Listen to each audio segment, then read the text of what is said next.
नमस्कार। दीपिका पादुकोण को लेकर कई मीडिया रिपोर्ट से एक नई जानकारी निकलकर सामने आई और ये जानकारी ये है कि रात को दीपिका पादुकोण किससे मिलने जाती हैं। आपको पता होगा कि एनसीबी ने दीपिका पादुकोण को समन भेजा था और उन्हें पहली बार शुक्रवार को पेश होना था, लेकिन वो शुक्रवार को पेश नहीं हुई। उन्होंने एक दिन की मोहलत मांग ली और शनिवार को पेश हुई। शनिवार को पेश होने से पहले तकरीबन रात 2:30 से 3 बजे के बीच दीपिका पादुकोण अपने घर से रणवीर सिंह के साथ निकल गई। रात को अगर 2:30-3 बजे कोई घर से निकल जाए और उसके बाद घर तब तक ना लौटे, वहां से सीधे एनसीबी दफ्तर जाए, तो ये सबके लिए हैरान करने वाली बात होती है। दीपिका पादुकोण कहाँ गई थी, किससे मिलने गई थी, ये तमाम सवाल लोगों के जहन में हैं और मीडिया रिपोर्ट्स में ये सवाल उठाए गए। कहा यह गया कि दीपिका पादुकोण अपने घर से रणवीर सिंह के साथ निकली और वो सबसे पहले एक होटल पहुंची। होटल में एक कमरा लिया गया और उस कमरे में दीपिका पादुकोण ने अपने वकील को भी बुलाया था।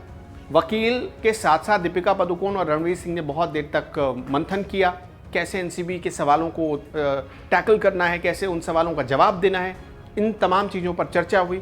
उसके बाद दीपिका पादुकोण होटल से निकली और वो पहुंची अपने एडवोकेट के यहाँ, अपने वकील के यहाँ, और वहाँ फिर चर्चा हुई है। फिर उसके बाद से दीपिका पादुकोण होटल पहुंची और होटल से निकलने के बाद वो सीधे एनसीबी दफ्तर पहुंची। ये पूरी रात की कहानी, यानी रात तकरीबन 2:30 बजे से लेकर सुबह तकरीबन 11-12 बजे तक दीपिका पादुकोण का ऐसे ही वक्त कटता रहा। दीपिका पादुकोण, जाहिर सी बात है, जो सेलिब्रिटी हैं, जो कभी एयरपोर्ट पर आती थी तो मुस्कुराते हुए रणवीर सिंह के साथ तस्वीरें खिंचवाती थी, कैमरे के सारे फ्लैश उन पर चमकते थे। लेकिन इस बार ऐसा कुछ नहीं हुआ। उनसे सवाल पूछा जा रहा था सिर्फ एक ही कि बताइए, ड्रग आपने लिया है या नहीं, ड्रग कंज्यूम करती हैं कि नहीं। सिर्फ इस तरह के सवाल थे। इस बार कोई दीपिका मुस्कुराइए ये नहीं कह रहा था, बल्कि इस बार लोग कह रहे थे दीपिका बताइए आपने ड्रग कितनी बार लिया है।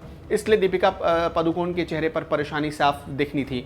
उनकी नींद तो उड़ ही चुकी है और जैसा कि रणवीर सिंह ने गुजारिश की थी एनसीबी से कि दीपिका पादुकोण से पूछताछ के दौरान उन्हें मौजूद रहने दिया जाए, इसका मतलब सीधा था। उन्होंने बताया भी था कि दीपिका घबरा जाती हैं, वो कई बार सवालों का जवाब देने से पहले घबरा जाएंगी, इसलिए अच्छा है कि उन्हें रहने दिया जाए, रणवीर सिंह को रहने दिया जाए।